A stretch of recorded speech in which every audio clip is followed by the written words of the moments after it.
हे प्रभु, ये जो मैं देख रहा हूं, ये इंद्र की इंद्रपुरी है या फिर कुबेर की अलकापुरी है? ये तो नागों की भोगावती से भी अच्छी है। राक्षसों के राजा रावण की ये लंकापुरी तो सबकी शोभा को धूमिल कर रही है।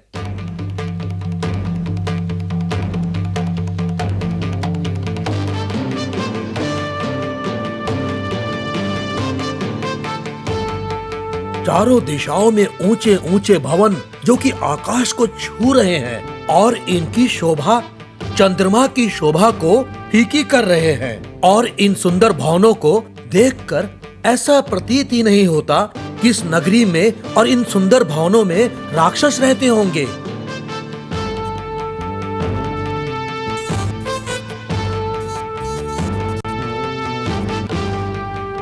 इस नगर की शोभा को देखकर ऐसा प्रतीत हो रहा है जैसे इस नगर में राक्षस नहीं देवता रहते होंगे। इस नगरी में आने से पहले मैंने सोचा था कि जिस नगरी में राक्षस रहते हैं वो नगरी तो बहुत ही भयंकर होगी, किंतु यहां आने के बाद और इस नगरी को देखने के बाद मेरी तो सोच बदल गई। इतनी सुंदर नगरी का राजा लंकेश्वर रावण सचमुच कला प्रेमी लगता है और अवश्य ही रावण शक्तिशाली भी होगा। बल, बुद्धि, तपस्या, इन सब के द्वारा रावण ने यह सब पाया होगा और लंकापति रावण की नगरी लंका में अमृत भरे स्वर्ण कलश होंगे, इसमें कोई संदेह नहीं। संदेह का तो प्रश्न ही नहीं है। किंतु उन अमृत कलशों का क्या महत्व यदि उन कलशों में अमृत के स्थान पर विष भरा हो? किंतु मैं इस बेकार के विचार विमर्श में क्यों पड़ गया? मुझे क्या लेना? मुझे तो अपने प्रभु का कार्य किसी भी तरह से पूर्ण करना है। इन व्यर्थ के विचारों से भला मुझे क्या लेना देना? मुझे तो यह पता करना है कि अशोक वन कहां पर है। चलकर उसे ढूंढता हूं।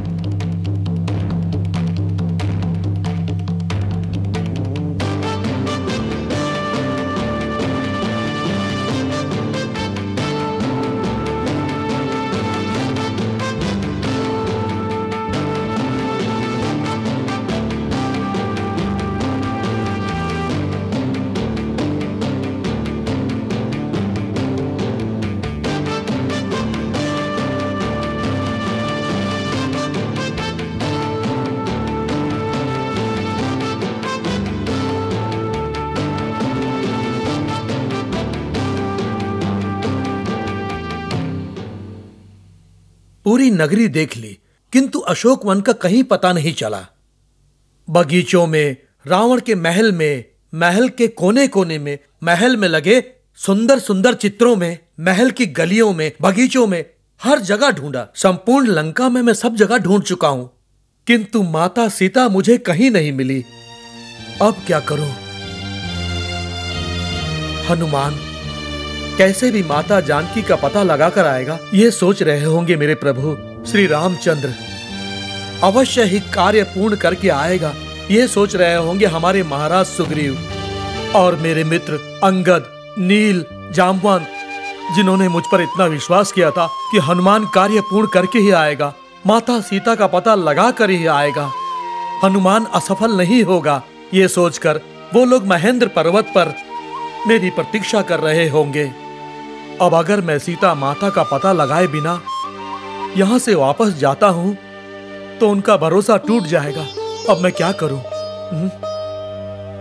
कुछ तो करना होगा। सबसे पहले मुझ में जो निराशा आ गई है उसे त्यागना होगा और उसके बाद एक बार मुझे फिर से प्रयास करना होगा और कार्य का आरंभ मुझे एक बार पुनः करना होगा। हाँ, मुझे ये पता करना ही होगा कि अशोक वन लंका में कहां है। मुझे उसे ढूंढना होगा।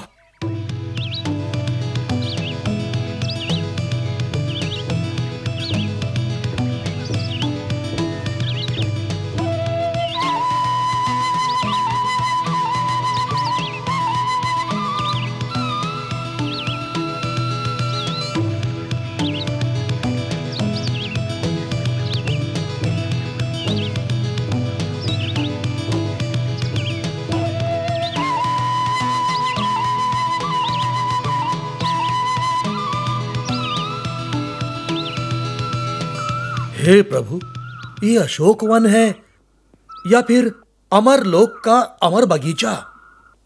इस लंका में हर दूसरी चीज पहली से इतनी अधिक सुंदर है कि कुछ समझ में ही नहीं आ रहा है कि कौन अधिक सुंदर है।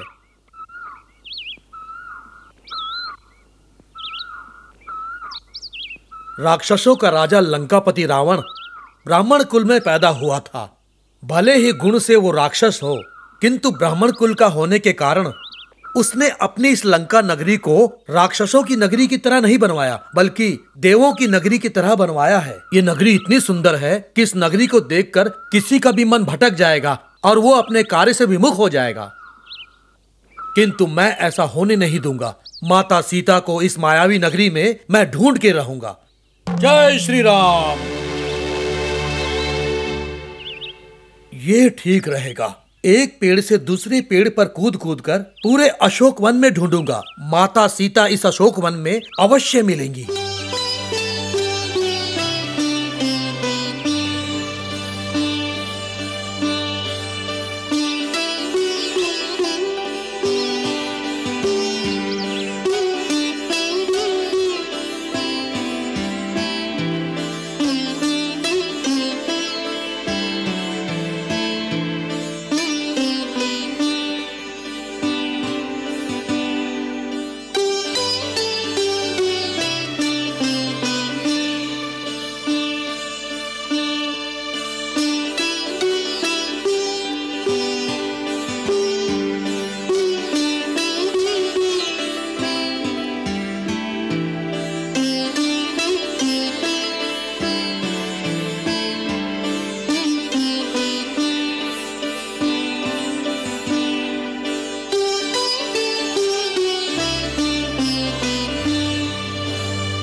ये कौन है? रूप तो तपस्विनी का है, किंतु ये इतनी दुखी क्यों है? मेरे प्रभु श्री राम ने जैसा बताया था, ये तो बिल्कुल वैसे ही दिख रही है। हे प्रभु, मेरी माता सीता मिल गई। मेरी माता सीता मिल गई प्रभु। जैसा प्रभु श्री राम ने बताया था वैसे ही चांद सा मुखड़ा है, कमल की तरह नेत्र है।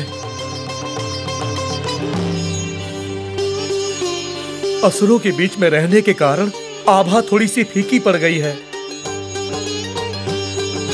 इनको देखकर ऐसा लग रहा है जैसे भूखे शेरों के बीच में एक हिरनी फंस गई हो। माता सीता का ये दुख अब मुझसे और देखा नहीं जा रहा।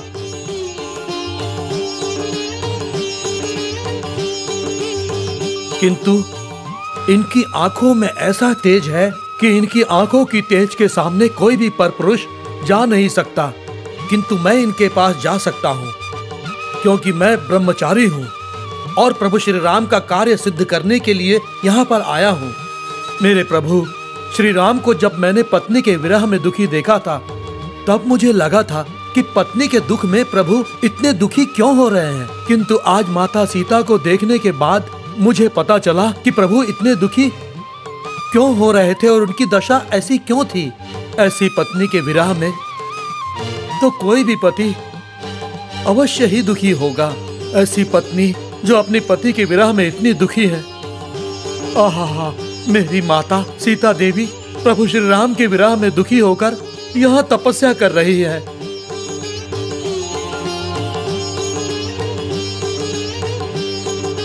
मेरी माता सीता चांद की चांदनी से बरसे हुए अमृत का पान करके जीवित रह के एक एक पल प्रभु के मिलन के आस में व्यतीत कर रही हैं। माता सीता को देखकर ऐसा लग रहा है कि जैसे उन्हें पूरा भरोसा है कि उनका मिलन हमारे प्रभु श्री राम से अवश्य होगा। माता सीता, आप बिल्कुल भी चिंतित ना हो, प्रभु श्री राम से आपका मिलन अवश्य होगा। माता, आपकी तपस्या व्यर्थ नहीं जाएगी। त्रिजटा जी, आपका स्वागत है। माता, भूमि माता, आपके पुण्य गर्भ से मैंने जन्म लिया, ये सोचकर मैं बहुत आनंदित थी।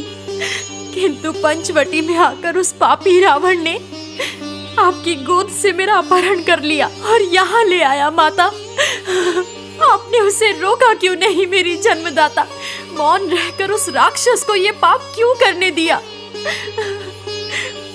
उसने पितामह जटायु के प्राण ले लिए और मुझे यहाँ लाकर बंदी बना दिया। मुझे स्वर्ण हिरण दिखाकर मेरे साथ छल किया। मैं किसी पिंजरे में फंसी पंछी की तरह तड़प तड़प कर जीवन बिता रही हूँ।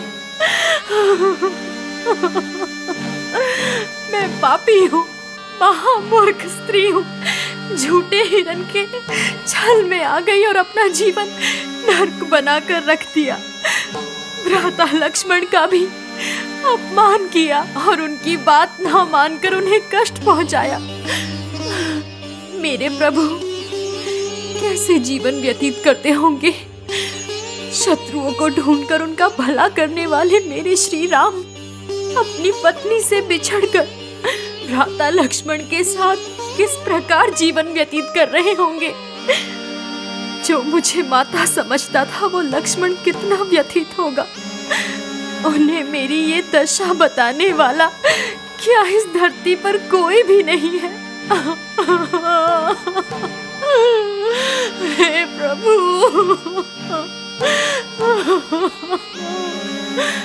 कितने प्रयत्न करने के बाद मैंने अपने राम को पाया था। उनकी पत्नी बनकर कितनी सुखी थी। हमारे सुख पर किसकी कुदृष्टि पड़ गई? मेरे श्री राम और भ्राता श्री लक्ष्मण अब तक मुझे ढूंढते हुए यहाँ तक क्यों नहीं आए? मैं यहाँ इस रावण के जाल में कब तक फंसी रहूंगी और स्वामी की प्रतीक्षा कब तक इसी प्रकार तड़प तड़प कर करती रहूंगी? मेरे राम के आने का समाचार मुझे कब मिलेगा?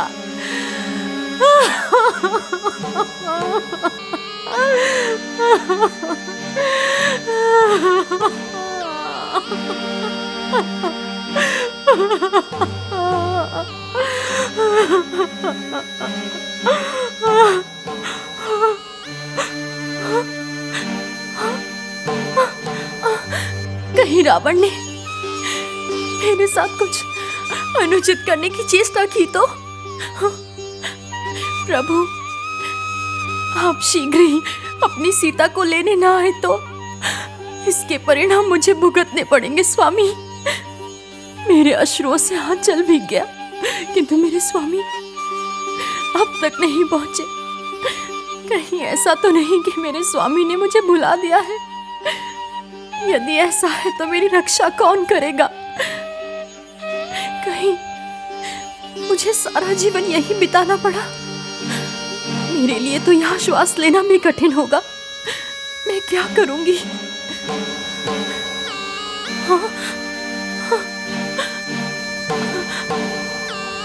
अब तक तो रावण ने मुझे स्पर्श नहीं किया, किंतु आगे जाकर यदि उसने ऐसा प्रयत्न किया तो मैं कैसे जीवित रहूंगी?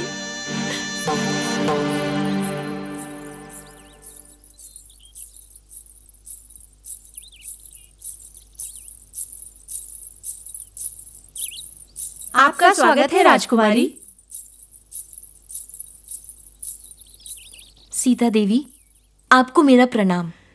कौन हो तुम? देवी, मैं रावण के भ्राता श्री विभीषण की पुत्री हूँ और मेरा नाम राजकुमारी त्रिजटा है। यहाँ किस लिए आई हो? हे देवी, मुझे ज्ञात है कि आपको यहाँ बलपूर्वक बंदी बनाकर रखा गया है और आप इस बात से बहुत अधिक दुखी हैं। आपने रावण से प्रार्थना भी की है कि श्री राम के पास आपको वापस ले जाएं, किंतु कोई लाभ नहीं हुआ। सत्य है ना? इसलिए सेवा के लिए, सहायता के लिए मैं आपके समक्ष प्रस्तुत हुई हूँ। मेरी सेवा आप स्वीकार करें। मैं यहाँ अपने ताऊ श्री से आज्ञा लेकर आई हूँ। उन्होंने मुझे आपकी रक्षा का सारा कार्यभार सौंपा है। ऐसा है क्या? त्रिजटा, ऐसा लग रहा था जैसे मैं कांटों के बीच में हूँ और तुम गुलाब बनकर आई हो। इन असुर राक्षसियों के बीच फंसकर मैं दुखी हो गई थी। तुम्हें देखकर मुझे बहुत आनंद मिला। ये तो अच्छी बात है देवी। आज इस माह की एकादशी शुक्ल पक्ष तिथि है, इसलिए मेरी माताश्री ने सत्यनारायण की पूजा रखवाई है। उस कथा के पश्चात मेरी माता के साथ मैं भी सो गई और तभी मैंने एक स्वप्न देखा और वो स्वप्न आपके बारे में था। मैंने पहले ऐसा स्वप्न कभी नहीं देखा। स्वप्न? कैसा स्वप्न? कहा ना, आपके बारे में था। मेरे बारे में? क्या देखा तुमने? क्या मेरे प्रभु यहाँ से मुझे ले जाएंगे? मेरे विषय में क्या ऐसा स्वप्न देखा? मैंने जिस मिट्टी में जन्म लिया था उसी मिट्टी में लौटकर जाना चाहती हूँ। तुमने क्या स्वप्न देखा? देवी, यहाँ असुर राक्षसनियां हैं। यदि कोई सुन लेगा तो संदेह होगा, इसलिए हम उस ओर चलते हैं। आइए।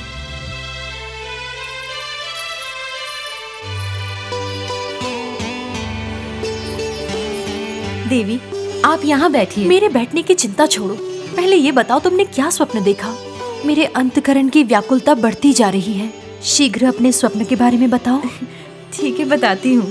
देवी, मैं जब अपनी माँ को भगवान की कहानी पढ़कर सुना रही थी। त्रिजटा, व्यर्थ की बातें छोड़ो, प्रथम अपना स्वप्न पूर्ण करो। मैंने देखा कि ताऊश्री रावण के सर पे लाल रंग का कपड़ा बंधा है। ताऊश्री अपने सोने के रथ में थे। हवाएं चल रही थी और आंधी भी आ रही थी। लंका और असुर कुल का विनाश हो रहा था। बहुत ही भयानक स्वप्न था। लंका के विनाश का स्वप्न? और तभी आपके पति सफेद कपड़े पहनकर रथ पर सवार होकर समुद्र मार्ग से हमारी लंका में आए और मैंने देखा कि वो आपको अपने साथ लेकर अपने राज्य में वापस लौट गए। ऐसा प्रतीत होता है कि ये स्वप्न शीघ्र ही सत्य होने वाला है। ऐसा है? हाँ देवी, सूर्य के फूल खिले थे और सूर्य के फूलों की तरह आपका और रामचंद्र जी का चेहरा भी खिला हुआ था। श्री लक्ष्मण जी भी आप दोनों के साथ थे। आप सभी विमान में बैठकर वापस लौट गए। उसके पश्चात क्या देखा? इसके पश्चात मेरी नींद खुल गई। त्रिजटा, तुम अपनी निद्रा पूर्ण करो। तुम यहीं आराम क्यों नहीं कर लेती हो? तुम्हें स्वप्न फिर से आएगा और हमें आगे का हल मिल जाएगा। ठीक है त्रिजटा? आप चिंता न करें देवी, श्री राम अवश्य आएंगे। मुझे पूर्ण विश्वास है कि मेरा स्वप्न अवश्य सत्य होगा। तुम्हारी बातें सुनकर मुझे भी शुभ संकेत का आभास हो रहा है, किंतु इसके आगे क्या होगा? रावण क्या करेगा? राक्षस क्या करेंगे? ये सोचकर मेरा मन व्याकुल हो रहा है। कहीं हमारा कोई अनिष्ट न हो जाए त्रिजटा। देवी, जब तक मैं आपके साथ रहूंगी कुछ अनुचित नहीं होने दूंगी। यदि परमेश्वर की इच्छा हुई तो ताऊश्री अपनी योजना में कदापि सफल नहीं हो पाएंगे। मुझे विश्वास है। आप चिंता ना करें, विश्राम कीजिए, मैं चलती हूँ। त्रिजटा, यदि तुम मेरे पास रहोगी तो मेरे मन को शांति मिलेगी। तुम शीघ्र आओगी ना? मैं जल्दी ही आऊंगी।